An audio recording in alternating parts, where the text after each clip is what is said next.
This is a 3D map of Warhammer The Old World. To build this using Mighty Empires, a product created by Games Workshop in the early 90s, would require a crazy amount of boxes. Each set contained 112 hexagonal tiles. However, this 3D map requires 3,000.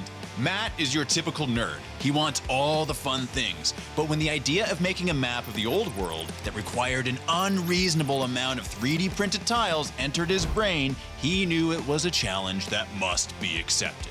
Have you ever had an itch you wanted to scratch so bad you could think of nothing else until you scratched it? Just like Forrest wanting to run across the country. I just felt like running. Or Frodo bringing the ring to Mordor. Come on, Mr. Frodo. I can't carry it for you. Matt was bit by that bug. Now, I've known Matt since I was 5 years old. He was the one that got me into tabletop gaming. Games like Risk, Battletech, and even Warhammer. He doesn't just accept a challenge that's seemingly impossible. He understands the stakes. He knows this project requires a design stage, 3D printing of those designs, assembly of the 3D prints, and eventually adding color to that final map. MiniWarGamer Dave here from MiniWarGaming.com, and this is the story of how a single idea in the mind of a certain tabletop wargamer ballooned into an obsession that's never been seen before. Hey everybody, Matthew here from MiniWarGaming.com. Matthew here from MiniWarGaming.com. Matthew here from MiniWarGaming.com. And I want to show you how I made this epic swamp board. But how did this all start? Rewind back to 1990. Home Alone took the world by storm as the highest grossing movie at the box office. At the top of the music charts, you'll hear Can't Touch This by MC Hammer and Nothing Compares by Sinead O'Connor. If you didn't hear Teenage Mutant Ninja Turtles on the TV, you must have been grounded for staying out past your curfew, because we've never done that before, right? But when you were confined to your room at home, you might have noticed the Mighty Empires Warhammer expansion box, both a strategic lair to the fantasy battle system and a board game in its own right. It allowed the players of the miniature wargame to manage a kingdom, explore the world, and conquer their rivals. Just a quick estimate here. There is approximately 10,000 tiles that we are looking at. In 2007, Mighty Empires was re-released, and that's when Matt first discovered it. And true to form, what does he do? All right, I'm just gonna make a quick video here of a quick update and battle report. He gets his copy, shares that gaming experience with his friends, and I remember the satisfying sound of the flag being inserted into the tile, which you knew only happens when you conquered a territory. That is some potent ASMR. Speaking of which, let's hear what Matt has to say regarding the 3D printing process of the tiles used in this project. The next step actually went relatively smoothly. All we had to do, of course, was decide on which of the STL files we're going to use. We wanted to resize them to about... Wait. For all us non-3D printing nerds out here, I'm pretty sure what Matt's trying to say is they had to make these tiles smaller, and they're using a type of plastic called resin to make the tiles. Okay, day one. Well, not really day one, because you'll see in a second. Matthew here from MiniWarGaming.com. I'm here with Adam. Adam? You mean the same Adam that made an entire table's worth of floating terrain?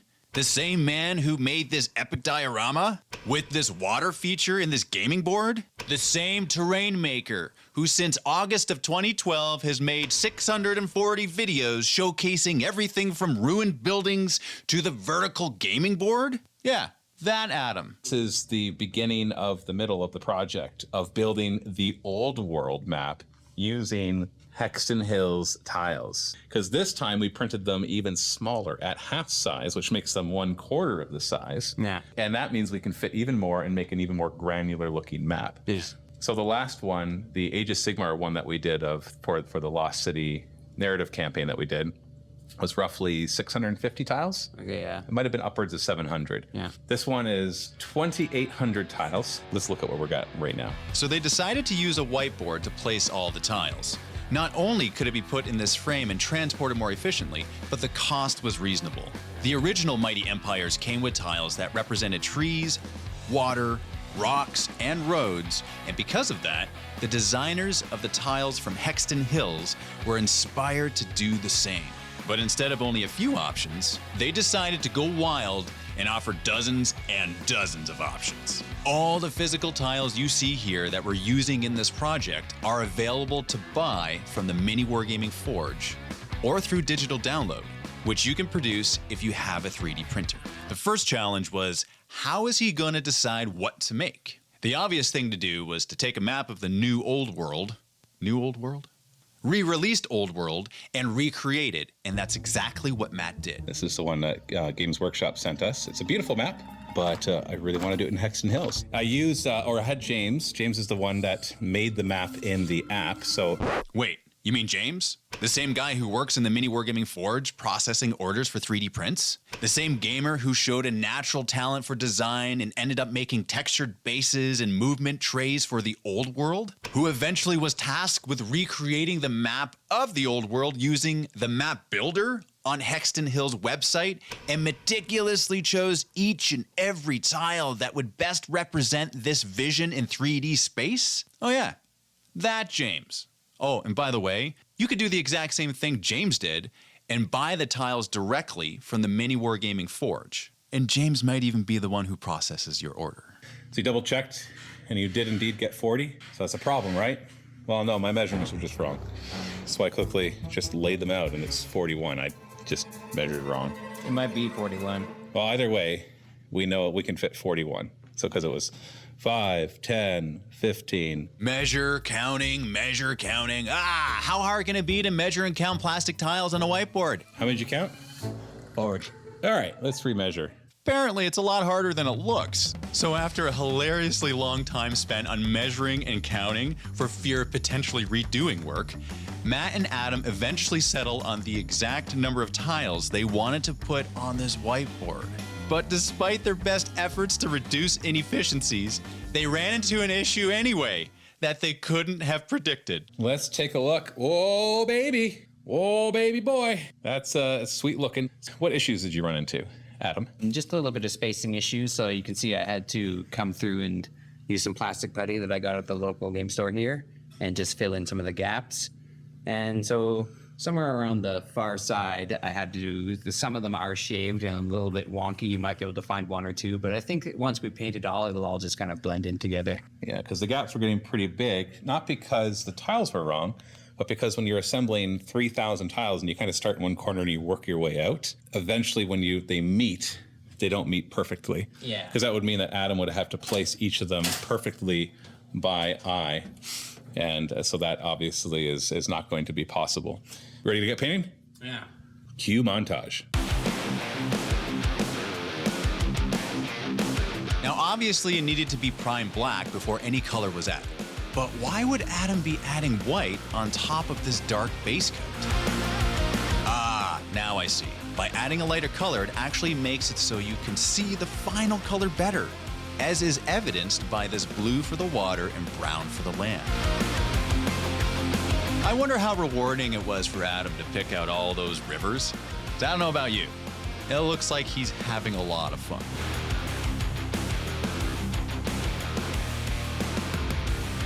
Luckily, no one was injured in the making of this 3D map, or at least no one I'm aware of. Are you ready, Adam? I'm ready. Almost final reveal. Look at that beauty. Let's just kind of go over how awesome this looks. We got obviously the Great White North coming all the way down to the desert, Badlands and stuff like that. Everything looks so good. Clearly, we can see any hobby project or vision starts with the seed of an idea. Yeah, the scale is really great. So. Ready to take off the tape? Sure.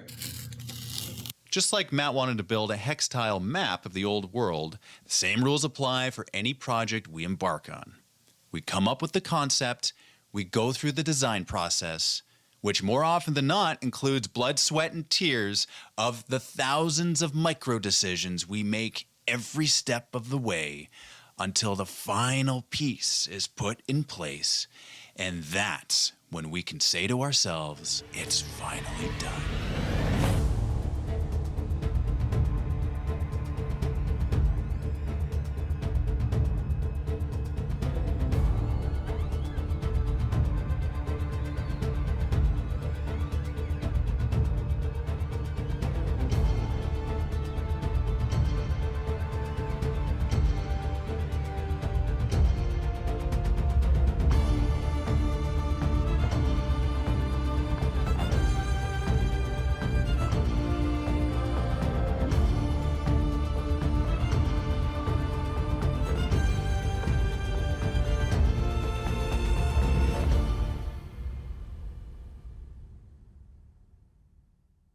And here it is mounted.